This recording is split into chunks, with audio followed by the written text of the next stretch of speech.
the 11th pick, the Miami Dolphins select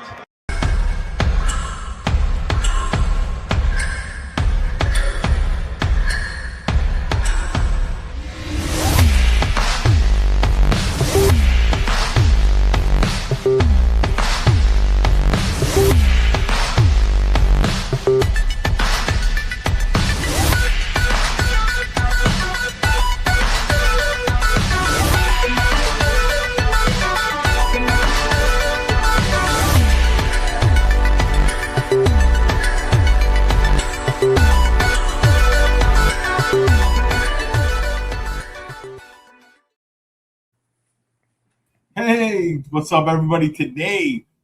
Tonight, this evening, we're running a full Miami Dolphins 7-round mock draft to see how Miami can continue to build this roster heading to the season.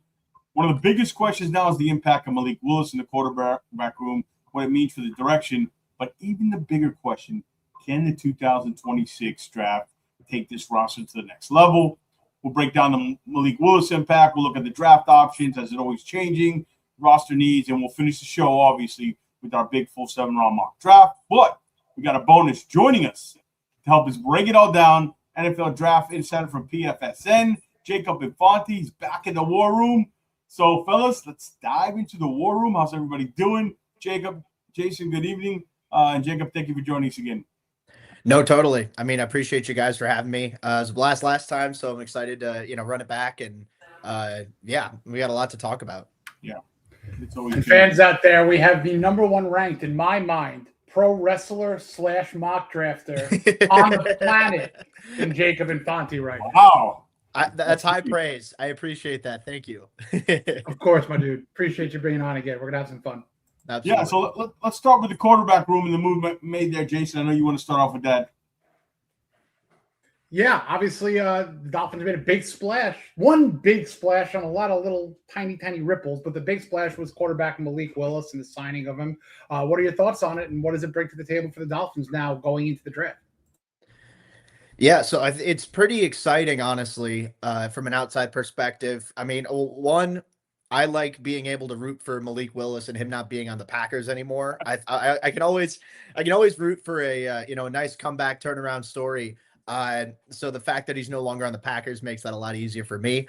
But I think that as far as, where Miami's at in terms of taking a swing at the quarterback position, this might have been the best thing that they could have done this offseason.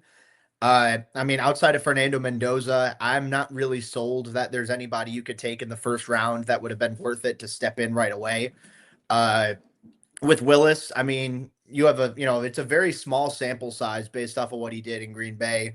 But he's always had an incredible arm. He's always been a really good athlete.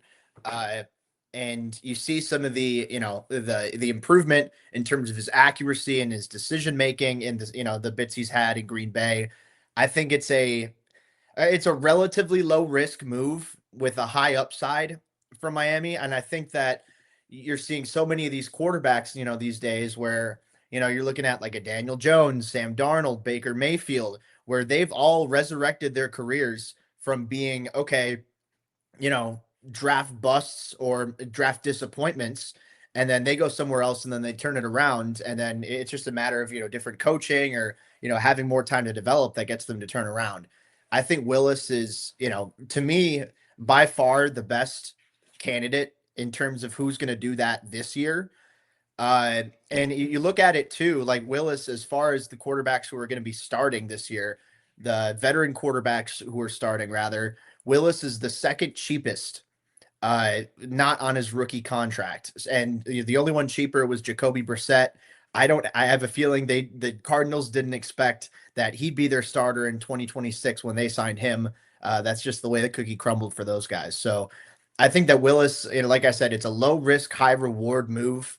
And the fact that you're not locked on for too long, it's only a 2-year deal. If it doesn't work out, that's fine. Cut your losses and then draft a guy from there. You're not giving up too much. I mean, obviously $22.5 million a year is a lot of money, but we're talking relative to the quarterback position.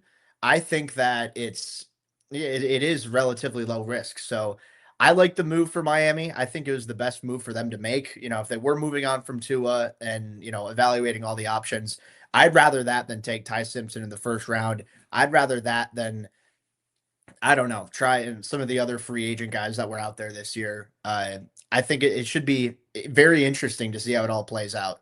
Yeah, I couldn't agree more with you. It's funny. I always said he's the bridge quarterback with franchise upside, the only one out of all these guys, Jacob, that were out there. Even in the draft, if you're beyond Mendoza, and there's questions about him, but I thought they got the best of both worlds. Somebody they can give a 1 or 2 year look see, because that's what the contract looks, but also with franchise quarterback upside. So my question with you is, what was your evaluation of him at Liberty? For me, he was my top quarterback coming out of that draft. It wasn't a big draft. I'm curious, what was your evaluation him coming out of that 22 draft?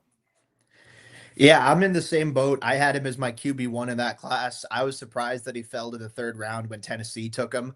I had him over Kenny Pickett, which at first it was like, oh, Kenny Pickett's the first round pick and starting right away. Malik Willis had a bad rookie year and then just kind of faded into the background. It looked like that didn't age very well, but now we're looking at it. Willis able to, slowly but surely turn his career around.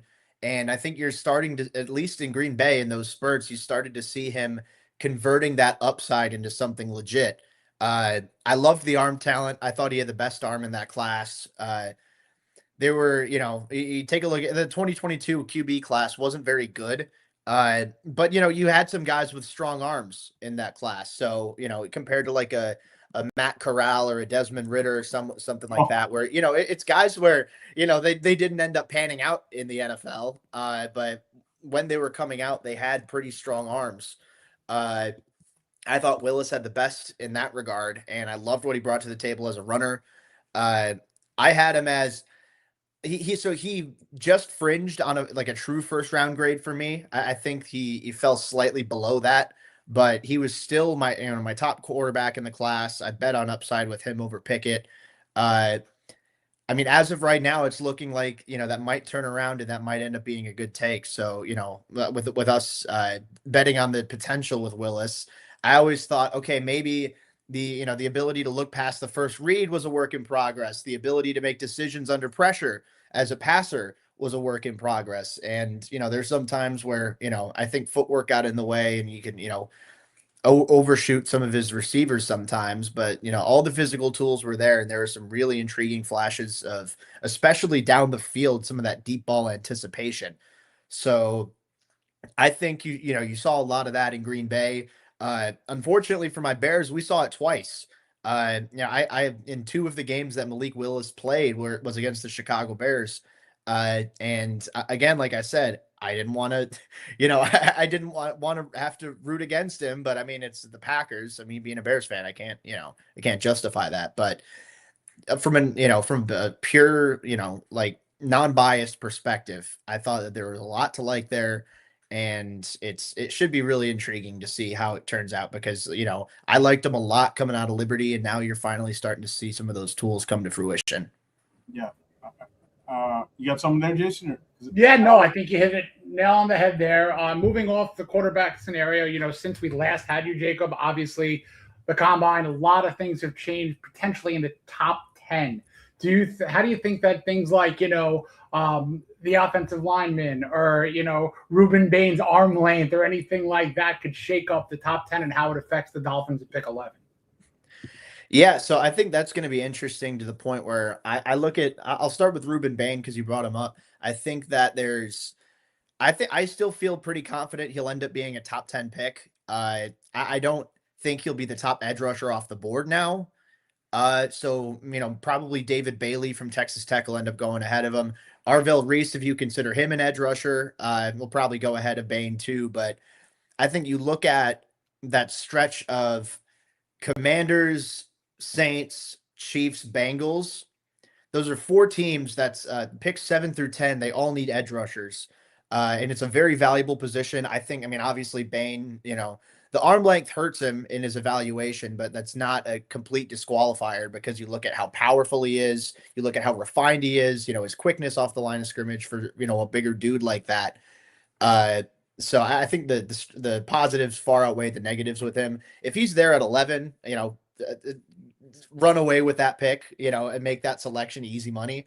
But I still kind of get the sense that he's still going to be a top 10 pick.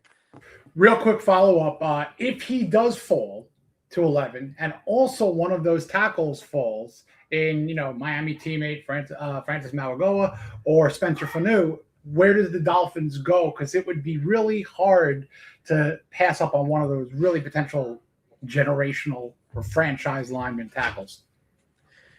No, absolutely. I mean, I think that you have, a pretty good tackle class, especially at the top.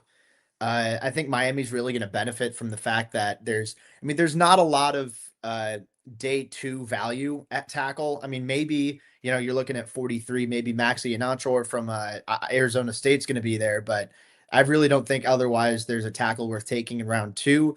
But I think there are a good handful of tackles worth taking in round 1, and I think that most of them should be available by the time that Miami picks. So I think just out of pure value in terms of, where I have them on my board, I'd probably rank Bain above all those tackles. But I mean, going over, looking at pulling up my board here, I have Maui Noah as my top tackle in this class, the 8th overall best prospect. So to get him at 11, if he does fall, would be fantastic value. Spencer Fano, he's right smack dab at 11. So that's, the perfect 1-to-1 value there. Caleb Lomu, Monroe Freeling are 2 guys that I'm pretty high on as well. I have both of them pretty highly on my board. I think they'd be good value. I'm a little higher on Lomu because Freeling's, a little less experienced, but the ceiling is really high with him. So, I mean, point is, I don't think Bain's going to be there. So I think the conversation is going to be a little bit more about which tackle do you take, or, maybe one of the corners up there. But I think if Bain's there, he's probably the guy to take. I mean, you could look at, maybe Caleb Downs if he falls, Sonny Styles if he falls. But I think Bain being at 11 might be a little bit more realistic than those other 2. Yeah, it's an interesting scenario. It's what flavor you like at these tackle in these offensive linemen. But because I agree with you. I think Bain, like when you watch his film, he just, even as a freshman, you go back to some film, he just plays with such a violent nature. I mean, you see him carry tight ends and 2 tackles. I think the big key for him is he's got to get there first inside the chest. If he can do that consistently, he'll be all right. But I want to move on to the we were talking about the offensive lineman. What do you think of Vega? Jason always pronounces his last name. Go ahead, Jason Sarni. Vega Ioane. I think he could be a home run. The more I watch, I know there's some questions here about the scheme fit, but when you watch the film, I love the tenacity. I love the violence that he plays with. I think he'll bring you a real edge up front. And then you have the 2 guys you talk about, Fanu, Mawioga, different types of players. Like Fanu, to me, I know you said you had the UM kid up first, but really stands out is his elite ability to mirror, and his kick slide is unbelievable. Like, he's lighter, but I'm curious, what you think of this, Jacob? When Utah asked him to get out in space or run behind his hip, they did a pretty good job. The arm length, I think, is where everybody's going to come back to, but I think the footwork and the rare ability to mirror might overcome that. And then Moaga, you're getting a durable, consistent, doesn't have the same lateral agility. So, again, it's what flavor you like. So I'm curious on those 2 or 3 in Vega, kind of how do you feel about how close are they? How far are they in that kind of tier for you? Yeah, so Vega, I mean, I think part of my evaluation of him is, well, one, he's a guard. I don't know necessarily. I mean, guards typically don't go that high. I mean, he's an incredible player. Absolutely. He's a first-round caliber player. I have him, if we're talking top 32 prospects in this class, I don't think you can have a ranking without Ione. But I do think it'd be a little bit steep at 11, just because, mostly because of a positional value perspective. But I really like what he brings to the table on the, on tape. You watch the, the hand placement, the timing in his strikes, the grip strength he plays with, the ability once he gets his hands right to stand his ground and to really, lock guys down at the point of attack is strong, sturdy anchor, active hands too. I think, not only does he have, the power in his hands, but he does a good job of fighting to maintain that active leverage. He's got some good versatility as a zone run blocker, as a gap run blocker. So, I certainly think that if you take him, I feel pretty confident he'll be a good guard in the NFL. Yeah. So that's hardly the worst pick that you could possibly make as Miami. If you take that, that's like, all right, you know what you're getting. That's a rock solid guard. That's good for your offensive line. Uh, Maybe they do they shoot a little higher as far as beyond just a good guard. I mean, I don't know. We'll see, but I think he'd be a solid pick. Not a home run necessarily because it's not if it were Not like a sexy, right? That's yeah Tyler Booker went 12 last year, if I'm not mistaken, right? The guard yeah of Alabama. yeah yeah So absolutely. some I agree. And you mentioned Monroe Freeling. I've been on him a while. I tell me what you think about this, Jacob. If he went back to school next year, he's a no doubt top 10 pick. I think Freeling is. That's the length and movement skills. They don't come around every day, right? Some team's going to take a chance. I've heard him as high as like 6 to Cleveland. I don't see that. I wouldn't go that crazy, but like for Miami at 11, he's more of a left tackle. They got Pat Paul. You could probably put him on right tackle, but like, how far do you think? Could we be shocked how far Freeling goes in this draft? I think it's definitely possible. I mean, because you mentioned looking at Fano and Lomu, those guys in particular, they're more polished, but they don't have the size that Freeling has. They don't have the length that Freeling has, and I think that that's a big differentiator when you're looking at the upside, where naturally you have a guy that big who can move almost as well, if not just as well as both of those Utah guys. I think that's a special level of athlete you're talking about. And I mean, honestly, I think you're right, where if he went back for another year and then continued to develop at the rate that he did from 24 to 25, I think he'd be a top 10 pick for sure, because you take a look at how well he moves for his size. The redirectability, the mirror skills that he has in pass protection as a run blocker, the coordination he blocks with. I mean, you see so many times there are these tall tackles where their center of gravity is so high, and like naturally Freeling has a higher center of gravity, but sometimes that means it's tougher for them to get their feet right. Sometimes it makes it tougher for them to, break down and be coordinated blocking on the move. I mean, Freeling does a good job of overcoming that. Like he's, good with his footwork blocking on the move, shown some really encouraging flashes with his hand placement on the move. And I think he does a good job of, knowing how to roll his hips through contact to be able to seal off openings, get the defender off and, open up running lanes for his running backs. So, I like the upside with him a lot. I think that there's a very high ceiling with him, and yeah, there are definitely times on tape where the inexperience shows. Where this being his only year as a full-time starter, I mean, it shows up sometimes, but yeah, very high ceiling with him. I think if the Dolphins take him at 11, I don't think that's outside of the realm of possibility. And I feel like if you said that like a month ago, a lot of people would have been like, yeah, that's a little too high. But I think now people, they didn't watch a ton of him earlier on because they didn't expect he'd declare. But now that he did declare, and he's one of those guys where you're a little late to him and you catch up and watch him, you really start to see the tools that are there. So I think at 11, that's not out of the realm of possibility. Yeah. I just want to shout out the chat real quick, man. I haven't got to them yet. You guys are awesome. Cap, Lo-Fi, Jacob, Ryan, B-Rob, Rusty, everybody in the chat. Thank you so much. Make sure you're giving this a thumbs up. Show some love to Jacob. Subscribe. We're giving away Finn's Faithful hats. NFL draft cap of the Dolphins. We get to 3,000 subs before the draft. So make sure you guys stick with us, support the channel. We appreciate it. I want to ask real quick, and then Jason, you go ahead.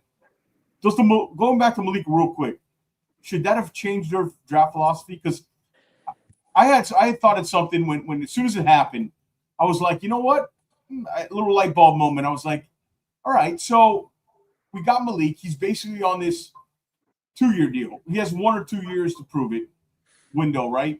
So with that in mind, should they, if it's close, maybe load up in the offense, right? We already saw some moves in free agency. Maybe prioritize the offensive line. I know Halfman's a defensive-minded coach, and there's still holes on that side of it. But how would you approach it? Would you lean offense early, sprinkle in defense, or you just look? Let's stick to the best player. We got a lot of needs. Do you think the Willis signing changes your thought at all at 11 or early in the draft? Yeah, I mean, I don't think it changes too much. I think, and a lot of that comes down, I think, more to the way that this class is structured rather than signing Willis itself. Like, I wouldn't have taken a quarterback at 11. I'd take Mendoza, but he's not going to be there at 11. And that's about it. And then even at 43, I mean, you could talk yourself into Ty Simpson for sure. But I think that when you have a roster, that has a decent amount of holes, especially on offense, I think defense, they have some pieces, but that's still a work in progress as well. Uh, I think if you can come out of those first two rounds with an offensive lineman and a cornerback, I think that not only matches up well as, best player available, but I also think it matches up well for positional need as well. I think there's going to be a lot of really good value for the Dolphins at corner, probably at 11, definitely at 43. I think there's going to be a lot of really good value at tackle for Miami at 11. And interior offensive line, I think you'll get some really good value there at 43 as well. Having those 3 third-round picks, I think, is going to be super crucial for you guys. I want more. Yeah, no, and I think that You're the GM, Jacob. We'll see in the mock draft here. You're giving away the secret. Like, we'll have a mock draft here at the end, so you're the GM, but go ahead. Yeah, no. So I think that there's going to be a lot of really good value along the interior offensive line in round 3, where that's something where I'm telling a lot of my Bears audience where, Drew Dalman retired out of nowhere. You trade for Garrett Bradbury. The need for center isn't massive, but you probably want to have a successor in place, or at least like a potential backup to push Bradbury for that starting job. I keep telling them that 89 in that third round, the pick the Bears have, there could be a lot of really good value at center. Only problem for my Bears is the Dolphins picked twice before then, and they also have the 90th pick as well. So I think, whether it's center or guard, I think there's going to be some good potential starters that you could get there in this class, which bodes super well for you guys. And then going back to the quarterback position, I know I kind of wind around way to get back to the actual question. I think maybe you could use one of those picks on a quarterback. Like I know we talked about last time, maybe you want to take a shot on, Drew Aller's upside, or you want a guy like Garrett Nussmeier, who was, he was a lot better in 24 than he was in 25, but there's still tools there that think, okay, he can step in and operate an NFL offense. Or a guy like Carson Beck too, where, went through some highs and lows, but bounced back with the Hurricanes, did a good job there. I mean, there's a good handful of guys with potential. So I think maybe you could use one of those third round picks on a quarterback. I think that having Malik Willis makes it a little less urgent that you have to reach for a guy, which definitely helps in my opinion. But at the same time, you do have him on a 2-year deal. And part of that's like, hey, we want to pay you a good amount of money. We want to see what you bring to the table, So if things don't work out, then, if you say you draft a guy with one of those third round picks, maybe that's someone who, 2-3 years down the line, you're looking at as competing for a starting spot. But yeah, I'd say in those first 2 rounds, I probably wouldn't consider a quarterback for Miami.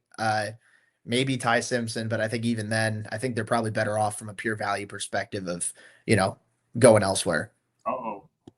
My guy. Oh, yeah, Taylor Green mentioned already. But we'll get to the mock. We'll get to the mock draft. We'll get to the mock. Yeah. But one thing, and we'll focus on this when we officially enter our war room and we're mocking. What are we? I agree with you, Jacob. Are the assistant GMs, Jason? What are we? We're the scouting and the coaching staff. Jacob's the GM here, 100%. But I agree with you what you said about the cornerbacks. There could be some tremendous value in round 2, but there could even be a little bit of value with how Sullivan and Halfley have been bringing in some free agent quarterbacks and defensive backs, 6'1", 6'2". They like these long, lengthy guys. So I see maybe 3 to 5 potential first-round cornerbacks. How do you see after Mansour, after McCoy, the cornerback class shaping up? Yeah, so I have those 2 guys as my top 2 corners as well. Delane being one of them, McCoy being number 2. It's interesting from there because you could tell me that there are, cornerbacks 3 through 7 are all pretty close to me. Like Avion Terrell's my corner 3 right now, and then D'Angelo Pons out of Indiana is my corner 4. And I feel like I have Pons in my top 30. I feel like I'm a little bit higher on him than the consensus, but I'm okay dying on that hill. If he was 5'11", man. Yeah. If he was 5'11", he'd be a top 10 pick. Yeah. I love his tape so much. But yeah, Terrell is really good. Pons, Brandon Cisse. I think it's Cisse. I should figure that out. I get confused too. Yeah, my pronunciation game is terrible. I know the prospects. That's why Jason's here. Yeah. I try. I'm batting like a decent third baseman. Like 1 out of 3, I'm stuck. I can't get it. I had trouble with Savi and I last year. There's like 4 of those guys. So go ahead. Sorry. No, you're good. But yeah, so him out of South Carolina, Colton Hood from Tennessee, Chris Johnson from San Diego State, and then even if you want to throw like Keith Abney out of Arizona State into the mix as well, I think he's a sticky guy, man. He's a sticky cover, man. Oh yeah, like I think he's a little bit more like I don't think he'll go round 1. I think he'll be a round 2 guy, but I do think that in that 43 range he'd be really good. So compared to like where they stand on my board right now, I have 8 corners in my top 50.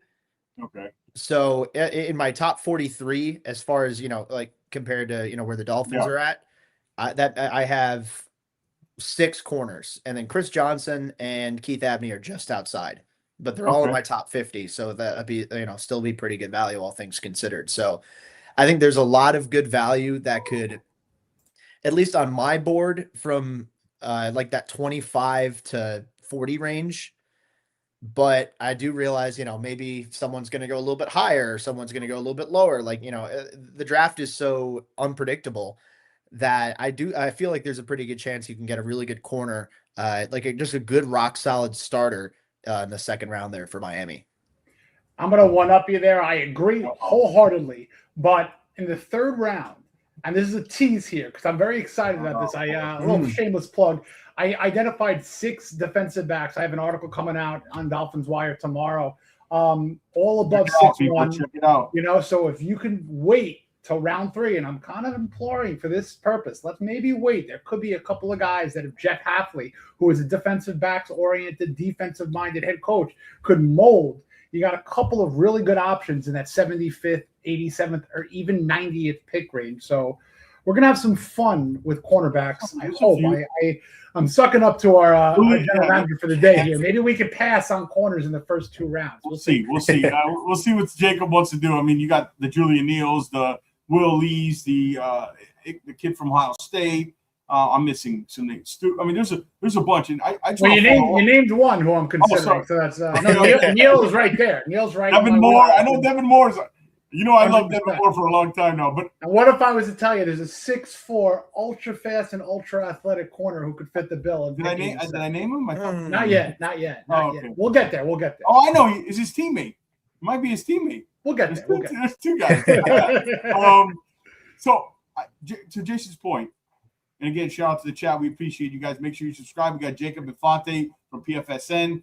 Unbelievable. He's back in the war room, guys. Give us a thumbs up here. We're joining us on YouTube here. We got over 850 on all platforms watching. Shout out to everybody. Come on over to YouTube. Get your questions in the chat. All right. So he mentioned it, kind of Jason. You mentioned it, Jacob.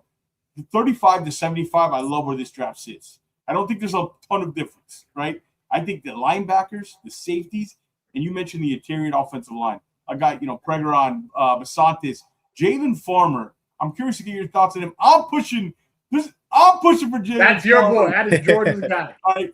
6'4", guard, could play right. He has a right tackle. He has tackle profile. There is some red flags, but man, this is a tremendous talent. I'm a big fan of his. I mean, the safeties: Wheatley, Clark, Halsey, Kilgore, linebackers: Hill, Rodriguez, who another guy I'll push for. Trotter, Jake Goldie. I love. Sorry if I get enthusiastic. I love this linebacker group. I was a big Western guy. I didn't get my guy. I'm hoping to get one. So keep that in mind, Jacob Infante, when you're so just in all seriousness, that 35 to 75 range, right? Like, that's the meat of this draft for me. I'm with you for sure. And I think that to throw my own like Bears fandom into the mix, that's why I was so stoked that they in the DJ Moore trade, it was DJ Moore in a 5th for a second round pick, the number 60 overall pick, because I agree with you wholeheartedly, where you have these guys, late round 2, going into round 3. I don't think there's a massive drop off from those early round 2, maybe even late round 1 guys. Yeah.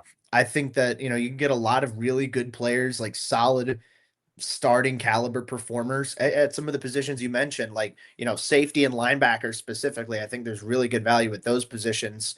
Yeah. Sprinkled out through there too, potential interior offensive line prospects, a couple wide receivers in that range, round 3 Size.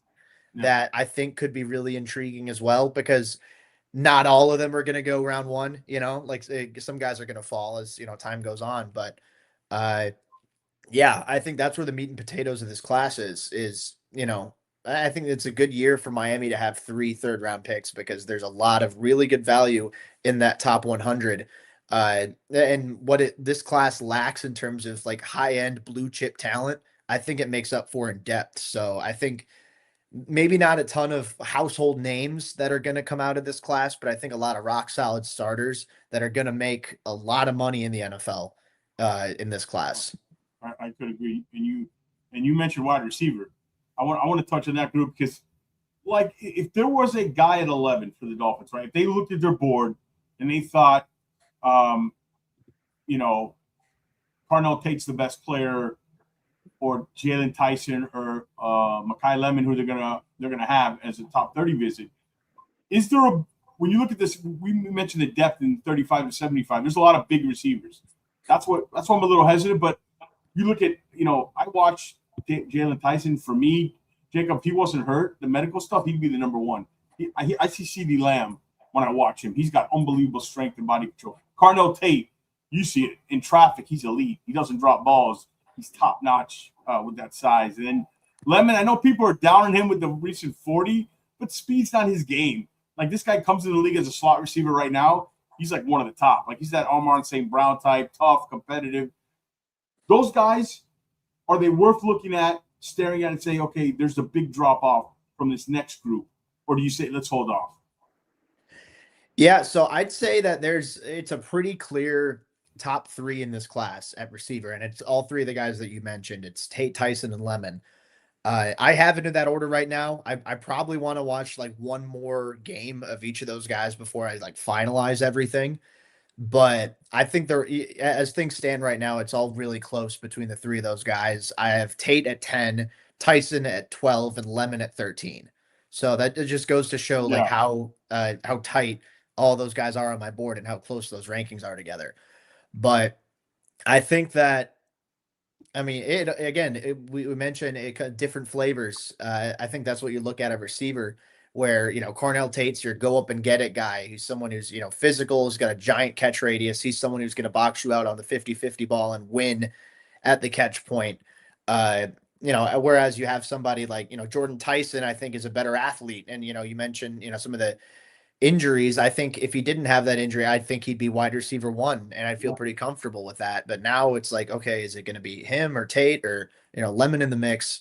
Where Tyson, has had a little bit of drop issues at points in his career, but, just a really good route runner, just a smart separator, good athlete on tape. And I think Lemon, you see a lot of those similar traits too, where, he's a little bit smaller than Tyson. And I think Tyson is maybe a little more flashy as an athlete, but I think Lemon is also really intelligent after the catch, and he's shifty. He's got good agility. I don't think you can go wrong with any 3 of those guys at 11. So if that's the direction that Miami ends up going in, to find that, complementary weapon like a 1A and 1B to Jalen Waddle, then I think that, it's a pretty good option to go with 100%. Yeah, and that'll fit into like, okay, help Malik here. Let's find the answer. And it's fascinating. We got people in the chat. They love Chris Brazel, Bryce Lance, who's like a Christian Watson clone. But, you'll see those names. But, all right, we've talked about the Willis impact. We talked about Miami option. We talked about the strength of this class. What do you say we put it all together here? Now let's get to the full 7-round mock draft. Let's dive into the war room. We got Jacob as the GM, me and Jason as the director of college scouting. We're co-director of college scouting. So everybody come in the chat, get ready. Put your opinions in there. Let's get this started. Let me pull up the simulator. Hopefully we're going with the Pro Football Network simulator. We're going to switch it up a little bit. Yes, let me pull that up. Give me a second. We've had trouble the last few simulators, so let me go here. Yeah, I know my bosses at PFSN are going to be really happy to see that I'm implementing the our mock draft simulator. So we're equal opportunity here, Jacob. Yes. Equal opportunity. Of course. Oh yeah. All right, let's. So we'll go with the consensus. Yeah, we'll go with the consensus to make everybody happy on the Pro Football Network model. I like. All right, so you guys got to tell me. I'm going to be running it. So, all right, here we go. So let's see how the board for. We got Bailey went, East Bain, Styles, Delane. Ooh. All right, we can look at that. That's a lot of picks we're getting offered here. That is a lot of picks. Wow. You want to see what 30, 62, 94. Wow. All right, let's that's a heck of a lot of picks. Let's see who's on the board. Oh. Ooh. Hey, let's call up the Texans, see if they're interested in Devon A-Chain. I mean, hey, you can do that now. Let's call up the Texans. We added players in there, so you could if you wanted to. Oh, you did. Yeah. Like just a couple of weeks ago. That's we just introduced that. So let's look at the board. Let's see what we got going. All right, obviously the big name that stands out here is Jeremiah Love, Jordan Tyson. We talked about Fanu's there, McCoy, Vega's there. So Freeling, we talked all these names. All right, we'll start with you, Jason, and then we'll each go around and set our thoughts here. How are we looking? Trade down? Do we like this board? Big answer. Jeremiah Love's probably a top 5 player. I don't think he gets past Tennessee. Are we entertaining this guy? No. And the reason why I say no is because I think that there are much more pressing needs for the Dolphins. And you have guys like Styles who went, Delane who went, obviously Maui Goa went. And there's a little bit of trepidation with Afanu, not a ton. But to me, I think with the guys who are untrade-outable, I think Downs is gone too. You could entertain a trade down here, and there were 2 offers that just gave you so many picks. It would be really hard to turn down, knowing that they're like, if you want to trade down to the later end of the first, I'm talking the later end and get a legitimate right tackle. My guy Max Hanachor could be right there for the taking in the late 20s, early 30s. Right. If you want to trade down a couple of picks and then get max value for a guy like a Vega Ioane, that is, you could do that too. And you spoke about Freeling, your boy. Yeah. He could be available on a trade down. So I think the move is a trade down. I defer to Jacob, of course, here, but I'm whispering in people's ears for entertaining the picks. I'll give you my 2 cents, and then we'll give Jacob the final. I think Love is somebody we have to have a discussion on. He's an unbelievable player. Like, he it's unrealistic that he makes it to 11. I'm between. If I think I could do a trade down here, I agree with you. If we're going to go offensive line, Freeling, Lomu, even a Blake Miller, if you want to do something at right tackle, depending. Hanachor, you mentioned. There's a number of players. Delane's gone. He was a sure bet probably at corner for them. So I'm in agreement to trade down, but I'm open to the conversation of Jeremiah Love. Go ahead, Jacob. Yeah. So let's see. Could you pull up the trade offers again real quick? Sure. I'm curious to see. I mean, because we just we talked a lot we got about 32, 64, 96, a second next year, and a third next year. What's interesting about this model, and it's really very, very interesting, is because Jacob Love is available, and Super Bowl MVP Kenneth Walker just left town. So this could be a scenario where this model is really thinking and saying, you know what, this is why Seattle is making this trade to bring in Jeremiah Love. You guys want to call up anybody? We can call up. You want to call up a team and do we like this trade? Is it too far down at 32, 64, 96, or do we want to call up somebody and see if we can move up a little earlier? Let's see. I want to try. Let's see. Go to proposed trade real quick. Okay. I'm not saying we trade A-Chain, but let's go to Houston. There's a comment retiring soon in SC. Yeah. A-Chain for pick 28 and take Love at 11. I'm curious to see if At where it says picks, you do the drop down. Now go to players. Woo! Give me 59. They'll likely, yeah. I don't think that's enough, tell you the truth, for HN. And you know what? I think with Will, here's why I'm a little anti that if I have to put in my 2 cents. I'm intrigued with Willis and HN with an RPO game. I really like what that could do. So, and listen, if Malik hits, I understand that we're in a potential tank here, but if Malik hits, this is a situation where you could extend HN and keep him home.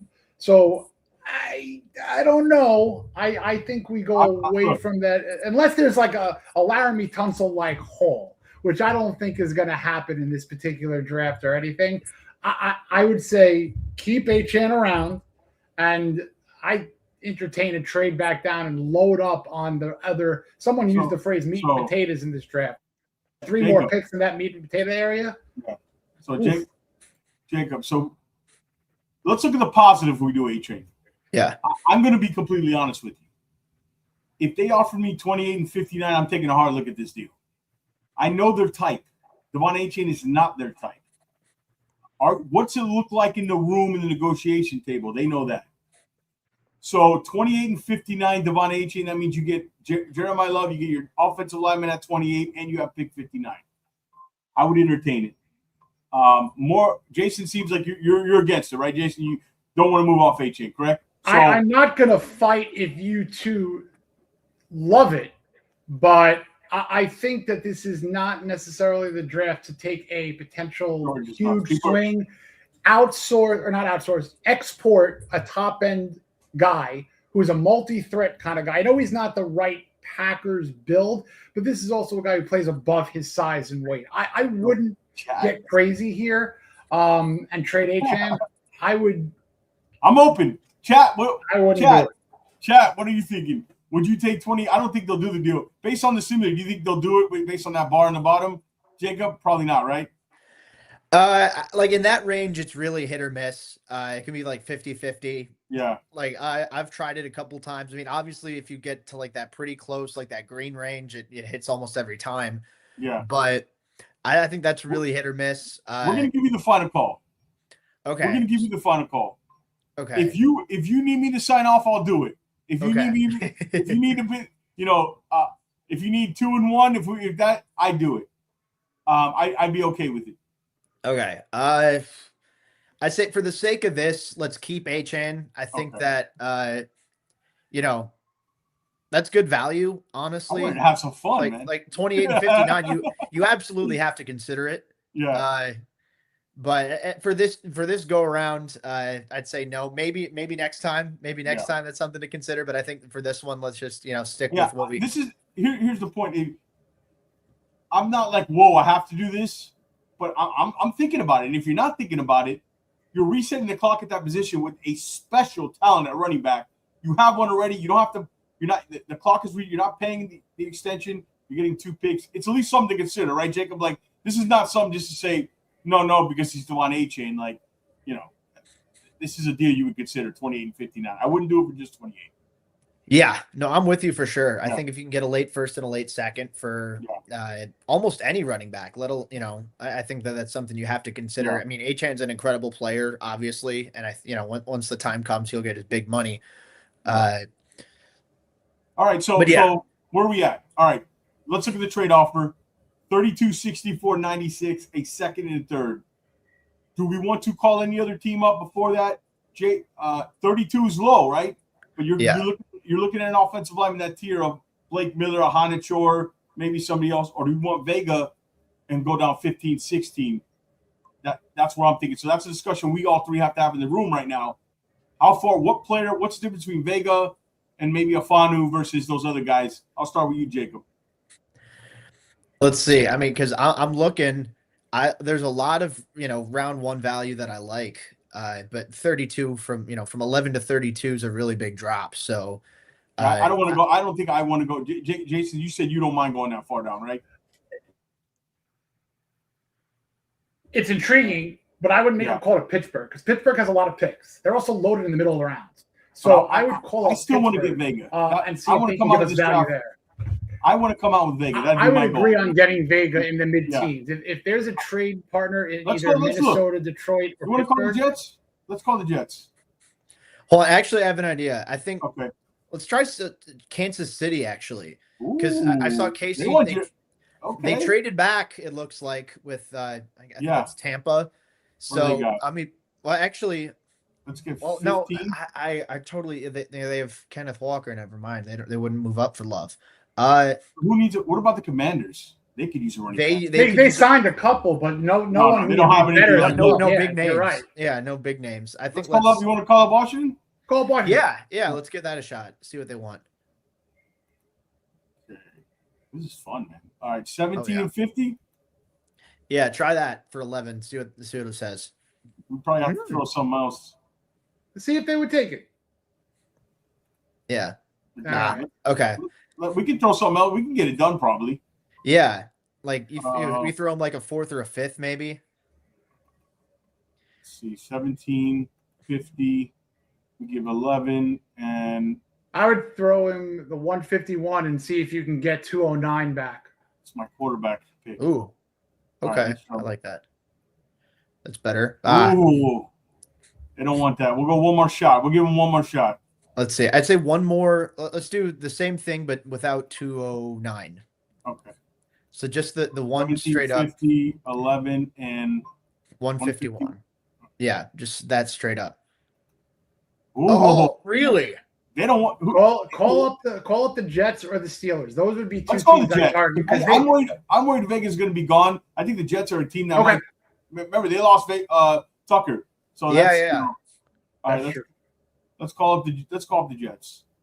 I'm good All with right, that. 16, probably 44. They're not going to give us. Yeah. 32. Yeah. We'll give you 11. Ooh, Oh yeah, that's And tough. And then 151. that's not getting. That's it. not looking good. Since that's a higher 2nd round pick, maybe 111 I think would be. Let's try 111. Ooh, Oh man. Oh, that's we're getting Pittsburgh. Yeah, let's try Pittsburgh. What do you guys think of next? Well, we're towing in tough waters on Yeah. losing Ioane, but there's other options, and they have enough capital where we could play around. I just like their pick haul, tell you the truth. Yeah. That's Minnesota. Yeah, Minnesota. Yeah. Let's get this done, baby. Ooh, Okay, Let's get this done, baby. that works with that Minnesota. works. Let me Yeah. see 227. No. No. You guys down with this? See if you can get one more pick from them in the 196 to 234. Ooh. Go 196. Well, Go 160. We're Go going 196 and get it done. 196. Let's Jacob, get get it it you're done. the GM. Do you sign off? Yes. Done. I like this. And Booyah. now we're, What? whoa, what? What? Oh, that Let's doesn't take matter. off All right. 196. Take off 196 okay. and go to the one of the 200s. Yeah. You're at LA right now. You're at LA. I know. I'm getting you. Okay. I'm having too much Wow. fun doing this. All the way green. 11 and what was it? They wanted We gave 151. 151. And Let's then not we get get greedy. Go to 235. Go to 235. Uh, Let's just go to 235 because they get their first pick there. no. All right, take out Nothing's- 235. Okay. Yeah. Take out. Take Always out trying to get the sweetener, right? You always We're on the gotta phone. get the sweetener in We're on there. the phone. You pancake eating. I do like my pancakes. Let me tell you. Yeah. All right, hold on. So 11 and there was 151, right? Yeah. Let's see if they All take right. this. Come on. What? Wow. Okay. Try Pittsburgh. Try Pittsburgh. Yeah. And if not, we might stick and pick. Yeah. We might have to stick a pick. All right. Pro Yeah, State. give Pittsburgh one more chance. Let's. Yeah. Yeah. They're our last little lifeline here. 21. They got a lot. 53. They got a lot. They got an awful 11. lot. 11. So That see just if that straight works. up. See if that works straight up. Pick up one pick, 53, You not wanna get- bad. Oh, boy, Carolina. Tell you what, We're gonna miss try Vega though. this. Try this. That ain't bad. I know. Let's I know. see. But do you want to try 19 and 20 before we go all the way down to 21? Because we're gonna lose Vega. I don't know that we will. I don't know. All right, Here's the thing. I feel good enough. Like Let's with do- this let's pick. do it. Yeah. Let's do it. I'm good with this. There's get enough who- talent out there. First one to take Yeah. our deal, we're doing. Yeah. Yes. There you All go. Okay. Awesome. All right. Okay. And they traded up for Jeremiah Love. Look at that. Oh, they did. Yeah. Who's their back? Oh, they got no backs. They got no way. And we're gonna get Vega, yeah, everybody. yeah. Come on, We're Vega. gonna get Vega. Come on, Vega. What's We want to go Carolina? to Vegas. We're getting Vegas. We want to go to Vegas, baby. There you We're go. going All to Vegas. right. Yeah. Don't even think about it. Run the ticket up and get Vega. Yeah, let's take it. Yeah, that's our pick. 100%. That is awesome. The pick is in. Value. Oof, Awesome I like that. value. I like that a lot. Everyone's virtual handshakes, everybody. Everyone's going crazy in the war room. Yeah. And let's see. And next, I should say, looking at it now, next go around, I should hook you guys up. We've got an ad-free version of the simulator. I should hook you guys up with next. We appreciate that, dude. Thank Yeah. you. Appreciate No, that absolutely. very much. So it looks, we're looks up. prettier on the streams. Okay, that's something to Now look. Let's look at the that's board. interesting. Let's look at the board first, but that's interesting. We might have to look at that. If we don't, I like that. I like that a lot. You're moving up significantly. Yeah. All right, so looking at the board here, can I just say something? Yeah. We could just solidify the whole right side of the offensive line. What are your thoughts on? Curious. What are you guys' thoughts on Blake Miller? I mean, Kaden McDaniel's a stud, but like, there's other guys. We got the corner, Chris Johnson, Pons, Hill. But I'm looking at it. Your right side. I see Blake Miller as a day one. He's like 52 starts at right tackle, 2 at left tackle, and it was really good at. I think he's your day one starter right tackle. Anybody like Blake Miller or not like Blake Miller? I like his height. I like his ability to maybe push Austin Jackson to the inside or out of the starting lineup. I really, really like that Baltimore Ravens trade, and could even think if you're moving back 2 spots, the Jets aren't taking a right tackle. They have one. Let's look at the players first. Yeah. Do we have 3 players? Do we have basically 3 players we like here that we're fine with? Well, you guys know I like Chris Johnson, but I also tease what my thoughts were for defensive backs. So we're looking at this. All right, we're looking at this board. Jacob, who is it you say? I like that trade. We're moving up from 111 to 80. That's a big move up. That is a big move up. Is That's there nice. 3 players you like here that you say we're fine with any of the 3? So Blake Miller, Chris Johnson, D'Angelo Pons. I'm curious, is Jacob Rodriguez around? Oh. I think he should be still. Yeah, He's okay. there He is. Yeah. All right. I'm going to say this. I'm throwing everything out the window. We're going to trade down. I want Jacob Rodriguez in one of these drafts. I am certain. Okay. I am certain he's going to be a really good NFL player. It's pretty certain. I don't know how you guys feel. I'm going to bang the table here. I forgot about Jacob Rodriguez, and this is the guy I've been wanting. I'm going to bang the table to take that deal down and take Jacob Rodriguez at 45. You guys, I'm looking right at our GM and saying, you got the pen, you got to sign off on that one. I'm fine with it. Your call. Let's see. I mean, I'm thinking I like the value of moving down only 2 spots. Like we said, we have. What do you want to see? What position? We have a lot of really good value at corner, especially. I think that we can wait until 53 to take a corner there. Yeah. What's our picks? Let's see. We have 40. To throw something else in there. Yeah. If we move down to 45, get Jacob Rodriguez, get a corner at 53, I think there's going to be 2 or 3 edge rushers to decide from at 75. Let's look at the individually the defensive tackles. I think 75 is prime spot for an edge rusher, either Jay Jackus, Malachi Lawrence, or is DDS available? Jacob, that Barham kid, I'm not yet, but this Michigan kid, I've been watching him more. I like him. I like him as much as there's going to be an edge rusher at 75 for us. Yeah, so I think there's a lot of really good edge value, and that's definitely a position you need to address. I think there's really good value. I'd say better value in round 3 than there is right now available on this board. Like our Mason Thomas is good, and we're getting another round 3 with that 111 to 80 move up if we do the Ravens deal. Yeah. So you're looking at that. It's 4 third-round picks. I think that you could go, So say you go. I mean, I'm hoping personally, you move down 2 spots. I really like Blake Miller. I think you need just a rock solid, lock down that offensive line. I'd be okay with that.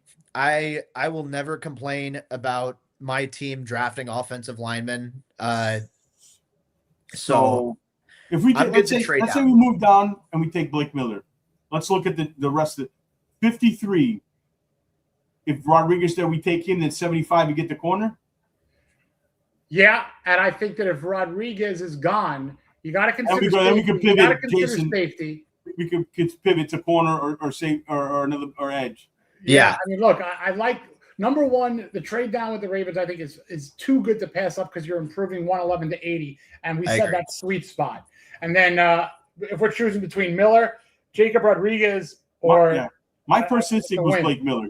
My favorite, the guy I would as a scout would bring on the table for, because you know when you have those guys, Jacob, like you know he's going to be good, right? Like he's not quite Schwessinger for me, but we're getting in that territory, right? So, my first instinct was Blake Miller. So you guys want to what trade you're down? doing with the Blake Miller pick and You're mixed with the Ioane is you're helping your potential franchise quarterback be protected for 4 to 5 years at least. Yes. So you want to We're take going to this deal? accept that deal. Yeah, let's that accept deal. it. All right. Yeah, accept it. George is going to freak if Miller's gone. No. Rejected. All right, rejected. so Miller's still. Who are the other two players who got picked there? Let me look. I'm going to go back to the board. Yeah. Uh-oh. We're okay. and ready, baby. We're That's fine. Okay. You want to go Blake, Rodriguez, or Hey, I would say I'm between Blake and Rodriguez, but I'll go Blake. That was my This would first. be historic because Dolphin fans will never have to hear we're not worried about the offensive line. This would be a purely solidification of helping Malik Willis be protected. So I'm fine with this. 6'7" Miller? right tackle. Blake Maybe Miller, I'm kick- good with that. Maybe he had kick a Austin tremendous Jackson workout. inside. he had Yeah. a tremendous workout. What this does is it gives you a potential 5-guy offensive line. You take Jonah out. You maybe put Vega on the left or even on the right. You put Jackson inside. I'm Keep in down. mind, what do we talk about? Build that Durability. offensive We're line. tired of guys being hurt. Jacob, 54 starts. He's ultra durable. And Put dude, the ticket in. he had 2 left tackle starts were pretty good. So like, if Pat Paul goes down, he can play some left tackle for you. So Miller, you guys, is that the pick, Jacob? Yeah, let's call it in Blake Miller. Let's hope that Rodriguez falls. Let's see. Come on, So baby. far, Come on, so baby. good. Johnson, So far, so good. Igbinosun. So far, so good. Oh! Look at that. No, we're not. They want to give Let George run that Oh, ticket they up. want to do it. Oh, no, they want to give us No. Please. They want no. No. I would say, look, you're gonna now. Let's put do it, man. Make me happy. Chat, are you okay with this? Am I gonna get crucified after this? No, I think you're fine because I think in the next 4 picks, I'm thinking I 2 just got a defensive conviction. backs, edge, and wide receiver. Look, I'm not afraid if I got a conviction, I got to stand on the table. You know that, Sonny, and like I got a conviction about this kid. You know, So I'm good 100%. Like, you're the GM, so if you want to go to we can certainly look around. You want to look around the board? Why is Katie McDonald falling? I don't know. I know the Dolphins. He's got a gas mask on. You guys don't have a massive need in interior defensive line, but that's incredible value. But yeah, I'd say let's go with Rodriguez, and because of our abundance of 3rd-round picks, I think there's going to be potentially really good value at wide receiver, at edge rusher, at safety. Those 3 positions in particular, I'm really looking at in the 3rd round. I don't. Yeah, Agree fully. What do you guys think too about a 75 or 80 moving down, because we got a huge gap? I would get the best possible players because there's 3 more positions we really have to worry about. Yeah, we're good. So here's our So I'm good with Rodriguez here. Rodriguez, Jason, you good with that? I'm going with Rodriguez, and I'm moving to the defensive backfield, edge primarily, and wide receiver next. Here we go. God, seeing his name next to that logo is. Now I'm really thinking edge is the way to go. Let's see. I want to see what. There's Yakis to my Bears. Oh, I love Yakis, dude. He's legit. He's Dave a powerhouse. Let's go to all. Let's keep it here. I'm gonna tell you that UCF edge though, boy. God. Oh, you jinxed it. I think Danny Denton's something right now. Up, Devin Moore gone. That's okay. Hold on. I say we go to the edge. All right, let's look at the group. Let's look at the group. Edge has to be next here, and I think it's DDS. So who took Lawrence? Somebody took Lawrence? Oh. Yeah. I think we can't risk it, and I think we go DDS, and then we got the defensive backfield to worry about. Let me just look at you want to look at the all-board guys real quick. Holton, well, he can move. Boy. Oh yeah, I like him a lot for my Bears in late round too. I like him more for the Bears than the Dolphins. I like Wheatley a lot. So do I. I'm a huge. There's safety depth here. We can get a safety. There's safety depth here too. I think edge is the way to go. Edge, corner, safety, receiver. This is where we need to be. But you know what? Yeah. I got my guy. I wouldn't mind Julian Neal a little later. I've been watching Will Lee a lot. He's explosive that lower half. And that's the Packers threshold. We kind of went through it. They love lower body explosion. They love the broad and vertical. So that's something to keep in mind with Will Lee and Julian Neal. You have Stoops. I like Julian Neal a lot. Got that 40-inch vertical, 6'2". 42 or 40? 40. He was the sixth. I think he was the sixth highest cornerback. Will Lee's 40. Will Lee's 42. Right. Sonny. Who do you want to look at, Jacob? Here's the all list. Do you want to go to a specific position? We need a pass rusher. Yeah. So I think we're also a rebuilding team. We got to keep that in mind. We're rebuilding. If there's a player too good, we got to look. But I agree with Jason. Edge might be, but Jacob, go ahead. Yeah. I think DDS is really good value. I think he fits the the molds that Halfley has to work with off the edge 100%. I'm curious. I don't think I want to go receiver here, but I'm curious just to see who's there.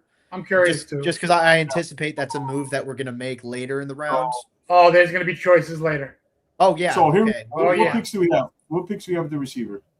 We have 90th. 90th is the receiver. And 90. If we can get Ted Hurst with one of those, I'm happiest. Or if we could get Lane. Yeah. Lane at 90, or we could trade back. You see that gap from 90 to 151 if we want to add more picks to trade back to 100 and pick up. 75 to 90, you can get an edge, a corner, a safety, a wide receiver, and we could be happy with all four of those picks. Absolutely. And you're not reaching anywhere either with any of those picks. Correct. Where you're getting value. Yeah, we're defense here, definitely. So yeah. If George did his dance on the table for Jacob, I'm doing my dance on the table for DDS right now. I'd be okay with that. I'm doing the jig right now for DDS. Where's DDS on here? He's 70. He's like 90. There he is. 96 overall. Get him an 80. You know what? I don't take the risk knowing that he's a better run defender than, let's say, other Penn State edge rusher Chop Robinson, who's really got to improve. He's a better overall talent, I think, when you encompass all that you want in your edge rusher to set the edge, to get to the quarterback. Keep track of the chat for me because I'm on the other screen. I don't want to lose it. I don't want to lose him, tell you the truth. All right. So, but you're the GM, Jacob. We heard our opinions. You know we like. You know the options. We got 75, 80, 87, 90, and 151. Where do you want to look at in the board here? You're thinking this is defense, definitely, correct? I'm thinking defense. I'm thinking defense for sure here. So there's good receiver value. There's good receiver value here. But I think edge is the way to go. I feel you feel confidently in DDS here at 75. I feel, edge is such a valued position in the NFL. If you have a guy that you're willing to go to bat for, then I think it's worth taking the shot. So let's go DDS here, and then 80 we can look at. Quick question: corners. How do you feel about Crawford versus DDS? Just a question, because this could happen in the. Did they take Crawford? No. How do you feel? Because they're really close on my board. And it's here. Just if you have that argument in the war room, we're gonna go obviously with DDS, but like Crawford, are they close for you? Yeah, I'd say so. I think where DDS has a little bit like a slight advantage on my board is because he's bigger and stronger. So I think Crawford is he's explosive. I think he's a little more flexible, but I think that DDS is a better scheme fit. I have him slightly ahead on my board. He's more of a prototype of the Green Bay way. Yeah, 6'5". So we'll got go to DDS. the run. Yep. All right. Yep. Okay, defense, DDS. All right. I'm gonna put my career on the line for DDS. Yes, I'm happy with that. I say defensive back. Defensive back is the way to go here. No. Yeah, we're done trading. I think the. Well, I mean, I wouldn't mind, moving back from 90 if there's something there. That's a huge gap there. But anyway, all right. Defensive backfield, I think, is. Let's look here. Let's look at the board. Yeah, Dunker, we took. Man, I'm going to tell you, Wheatley's a good player, man. Wheatley, yeah. Player. What do you feel about him? He's a big time athlete. I love him. Elite speed. But go ahead. Yeah. So I think that if you have, look at some of the safeties that the Packers have brought in, it's nice to have those physical, hard hitting guys. Like I think Wheatley really fits that mold for sure. I think he's really good value at 80. I'm curious. So I think Wheatley, Kilgore. That's another guy I really like. Kilgore, I like him as well. I'm curious. What's the corner value? What's the corner looking like? Chandler Rivers, Muhammad, Stukes, Neal. I'd be happy here. I'd go Julian Neal out of these guys, but that's just me. If we could do the safety at Wheatley and then the next pick Neal or the guy that I was referencing who was 6'4". Who do you like, Jacob, out of these guys though? It's ultimately your call. We don't overtake. Yeah. No, you're good. You guys would know better. Do the Dolphins need? Are we looking like outside corners or nickel corners? Yeah, outside corners. Yeah, outside. Okay. Boundary guys. Okay, because I love trading Stukes. I love Stukes, but he's a slot guy. He's a slot guy. Wait, keep hearing that. I believe he can try him on the outside in the NFL. I do. I think you could. I certainly think you could. I mean, yeah, he's played slot. He's even played safety. I'm aware of that. But to me, with his size, length, and athleticism, you can try him on the boundary. Like, there's a versatility there. I wouldn't just lock him in. He has slot. That's where mainly he played. But I don't like moving guys with positions they haven't, Jason, we know that they haven't tried. But I think there's some outside boundary stuff in there.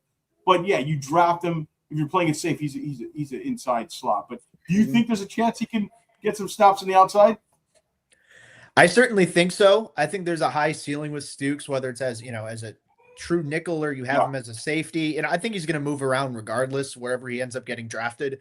But I think so the way that I look at it is when weighing receiver, corner, and safety, I agree. Those are the three positions you're looking at here. And I think with those next three picks, that's where we go. So I have a question. Yeah. You just saw Sorock go at 79. There's a glaring wide receiver sitting on that board for me. How do you feel about Hurst, Jason, Jacob? I know we could get Bryce Lance a little later. How do you feel about Ted Hurst? I like Hurst a lot. So here's the thing. I'd say when looking at these receivers, I mean, I agree. You need to go size here. You need to get a bigger physical true X receiver. And at corner, you need some size. You need some length along the perimeter then in this case. I think that at receiver, you have a handful of guys who fit that mold. You have, Hurst, I think would be a good pick here. I think Jacoby Lane would be a good pick here. I think even Bryce Lance would be a good pick here. Yeah, I think in real life, Bryce Lance goes around here. Yeah, and I think at corner, you're looking at size. Julian Neal would fit really well. Will Lee would fit really well. Malik Muhammad isn't the biggest guy out there, but he's really scrappy. He's good, he's intelligent. Yeah, I like him. So I think that Rivers is too small for Hapley's there. Yeah, no, I agree. So Will I think Lee's good too, man. Will Lee's good. He ran 4.52, but he jumps. He's long. I mean, he's another guy. It's physical. Yeah, I think pure corner, outside boundary corner. Yeah, corner. You have a good amount of guys that I feel comfortable with. You really good fit in the system and would be good value in round 3. Receiver, you have really good value and a good handful of guys I think who could be available later. Safety, though, that's true. I go back to I think Wheatley. I agree, Jacob. And sorry to jump on in here, but you're looking 6'3", elite speed, rush defender. I mean, this guy could do it all that I think that Hafley wants, and he could play the nickel too. He could play deep. He could play inside the box.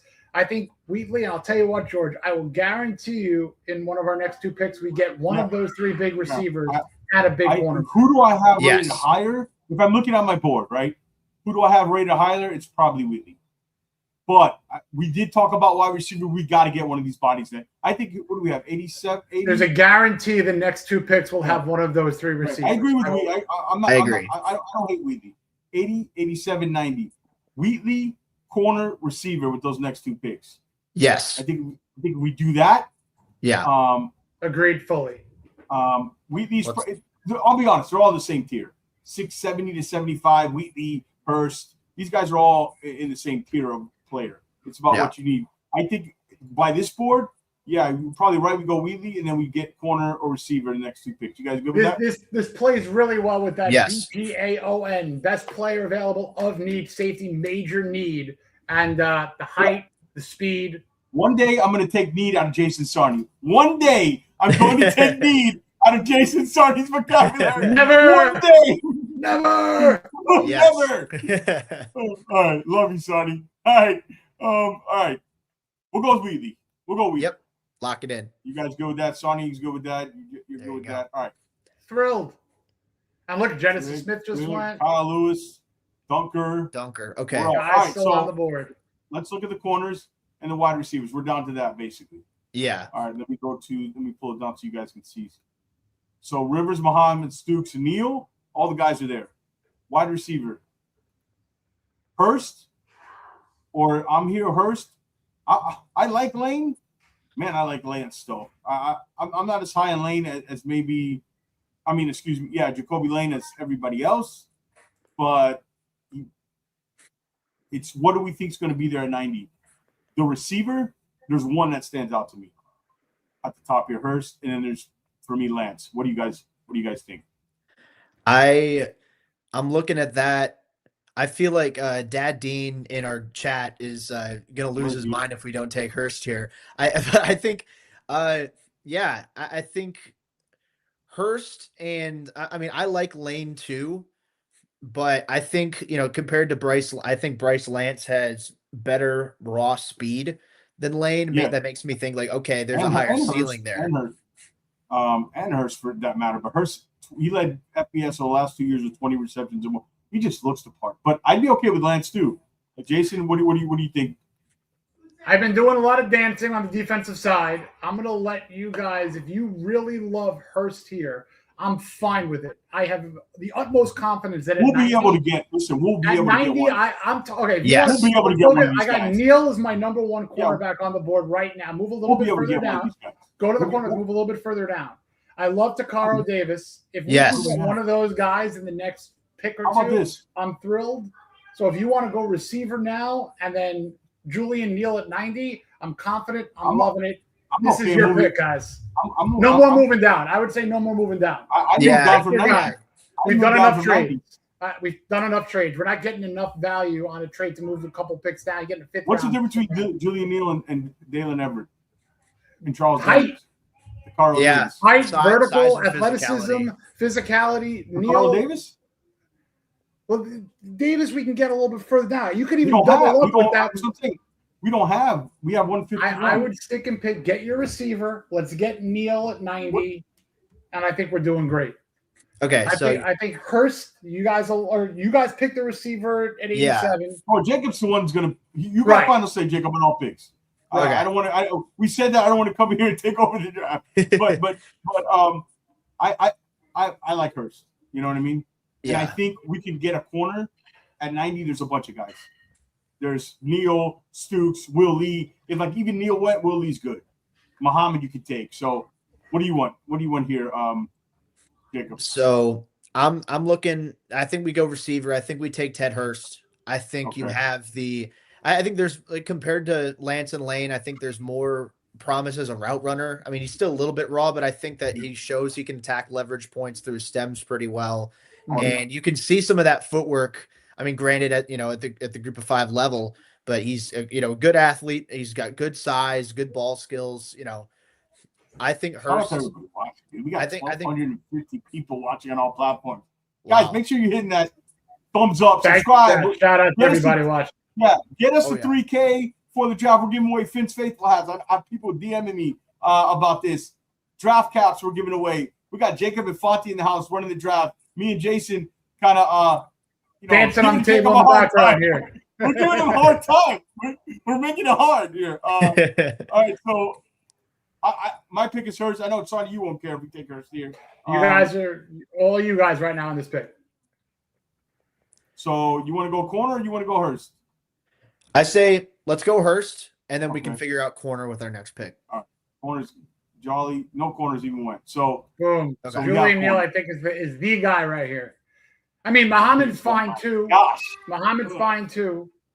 But Let me I see. like Julian Neal at 6'2", physical. I think he's got good experience. Played 4 years, I believe, at Fresno State. 1 year at Arkansas.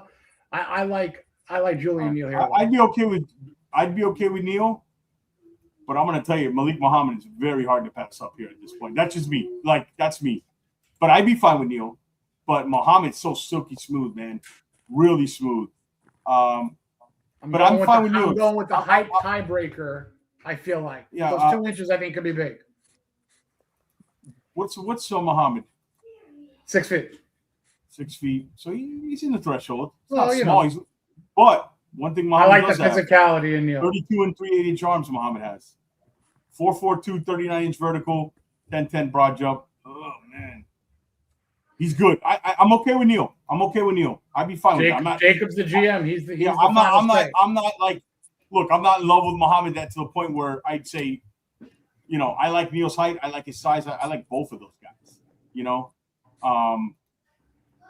The size, you want to go with the size, we can go with Neal. I'm just saying. Well, you got size and versatility in Neal. You got As size a and football versatility player? in Neal. The tape, Malik Muhammad. That's me. That's just me. I'm looking at what Hafley would like too. That's Okay. true. But All right. that's me. You're the GM. I have my verdict. I think there are valid arguments for both sides. Honestly, I think Julian Neal definitely has the advantage from the size and physicality perspective. I think he's a truer scheme fit with what Jeff Hafley needs. But at the same time, I do have Malik Muhammad a decent amount higher, at least in terms of my pure board. So my vote is to go with Malik Muhammad here. I think you could really, you go one way or the other. I don't think you can lose. Yeah, again, I'm in the same thing. If secondary Sarni is like, I believe in this guy. I like Neal. Don't get me wrong. It could go one way or the other. But if you're asking me, when I watch the player, holy crap, dude. Muhammad at pick, what are we at? 90. 90. There's not much difference, so to be completely honest. But I'd go Muhammad. I know you Jacob, you said go, but like if Sarni's like we got to go Neal, like he believes in him, like I don't hate either one of them. Chat, what do you think? We got some Neals. We got Muhammad, tough to pass on again. We got Neal Fitz. They're having the same argument. Out of curiosity, George, what are our next picks? I know we made a couple of trades. What's after 90? What do we have after 90? No problem. We Out have of curiosity. 151. We're all the way. I'll tell you what, okay. if you want to go Okay. Muhammad here, and if Takaro Davis is sitting around there at 151, that would How about really, this, Arnie? really. How about this? Because again, Arnie? it's the I'm height good thing with that. that they've set. I'm good Arnie, with that. how about I know what this? you're going to say. You're going to trade one of those sevens. I'm going up in the draft, and I'm getting you Takaro Davis, baby. Okay. I'm fine with it. To double up on corner, I think, is a good way. But if you want to get a higher skilled player on the GM's board of Muhammad, I'm fine with that, knowing that he is the set. But That is Sonny, if you completely believe in fine. Neal as much as that, I do believe in Neal. And the only thing with me is if there's a tiebreaker between 6 foot and 6'2", mixed with the physicality, I'm just going off of what the trend seems to be with that. he's got. Yeah, You know what I mean? But It's again, a I'm fascinating happy either way debate. here. Sonny, this is going to be Jacob. This is going to be a debate in the war room. This is a legitimate debate in the war room. Scheme fit size versus tape, right? Like it's fascinating. It's one to follow. So, but you want to go back up? You want to take Muhammad, go back up against Davis? I can do that. I want to do whatever Jacob wants, knowing that Big we've part. really hit a very good amount of positional need and best players that were on the board. So, we could play around. Remember that that 238 is a pick from the Minka Fitzpatrick trade. I gotta say something, and I gotta see where my guy is, because I've been looking at this guy and I'm certain this guy's a Green Bay running back. And I looked at him more and I'm just like unbelievably impressed with him. where I just want to see this. Can we please get Adam Randall?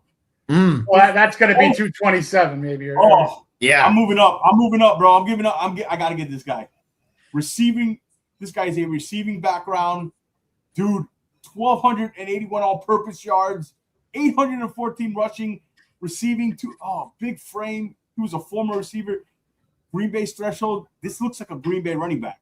I'm just saying. That's just. Let's worry about 90 right now. I'm just saying. I want to keep that in mind. Right I want to keep that in mind for the late rounds to my GM.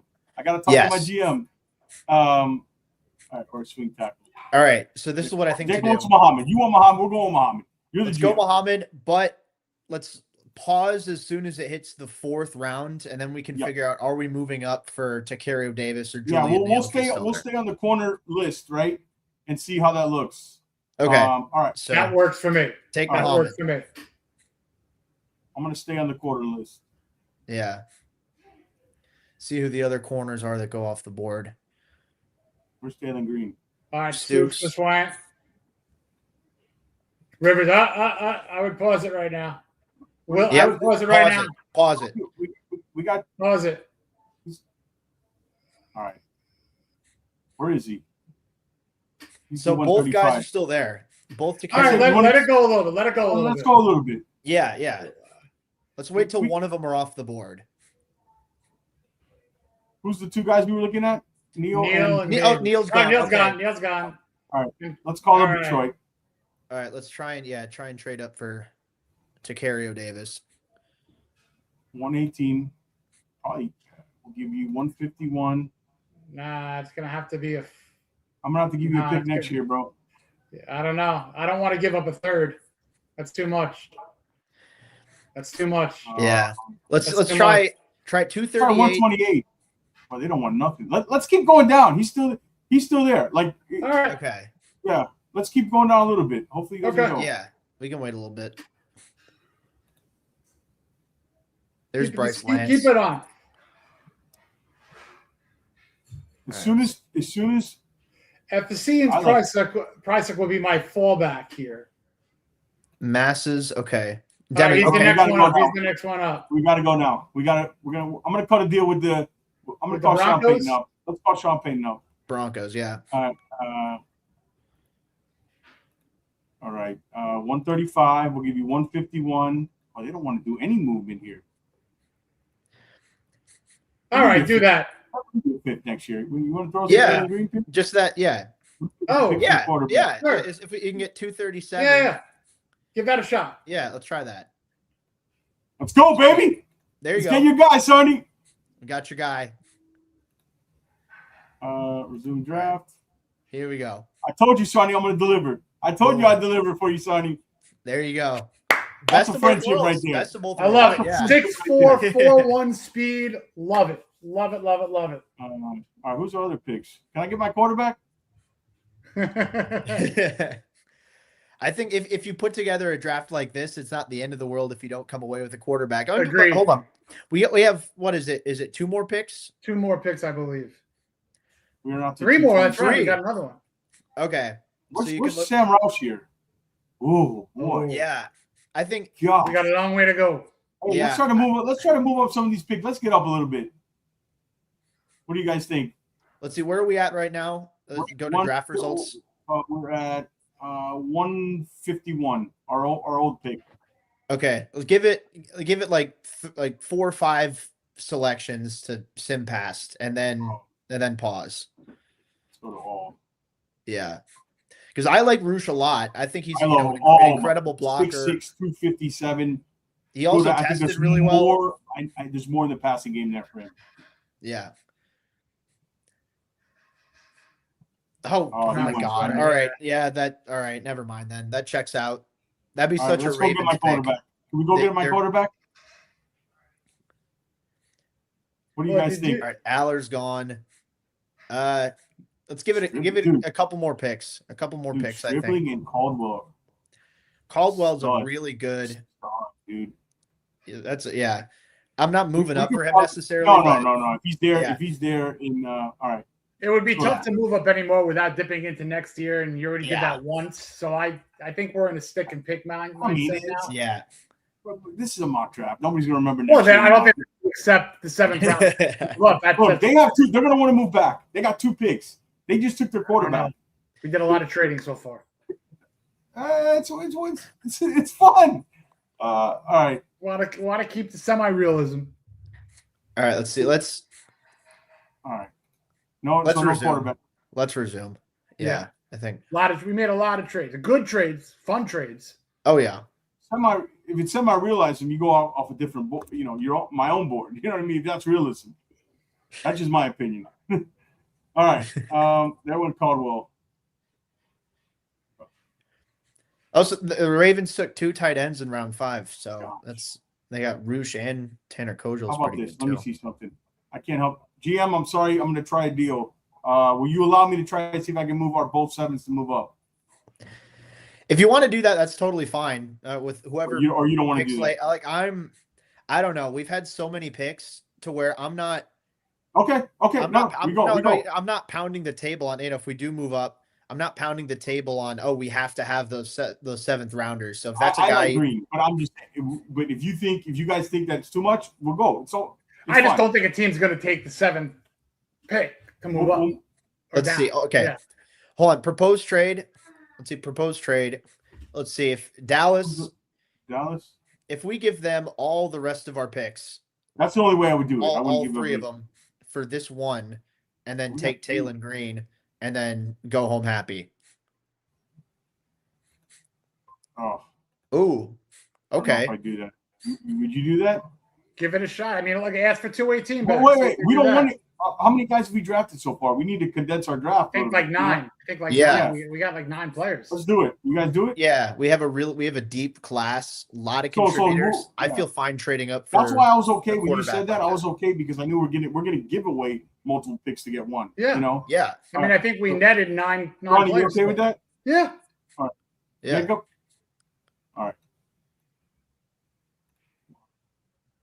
All right. There you go. We'll get our quarterback. And then get your guy. You're like, this is a scout's pick. And Daniel, we've had normal drafts where we've done it fully. We've done 1 trade, got a couple trades. This is a new GM who said he's going to take opportunity to make trades to fill out a roster. And look what he did in free agency. No one thought that they were going to bring in a lot of players. They brought in 15 players on 1-year deals. So they need to fill this roster. I'm going to tell you something right now. When we see this draft, if we end up with this draft, I'd be out of this world. Great job, Jacob. Great job, Sonny. Well done, Jacob. This was fun. Let's see. Absolutely. Let's see our. We ended up with nine players, right? I mean, we went in with 9 picks, and I think we ended up back and forth with 9 players. So we had it's still going on. 1, 2, 3. Yeah. We're at 1. Yeah. And if we're done for our picks, then we got time. Yeah, we pulled a Ditka. We're gonna go golfing right now. We traded the picks. We got Ricky, and now we're just go play some golf.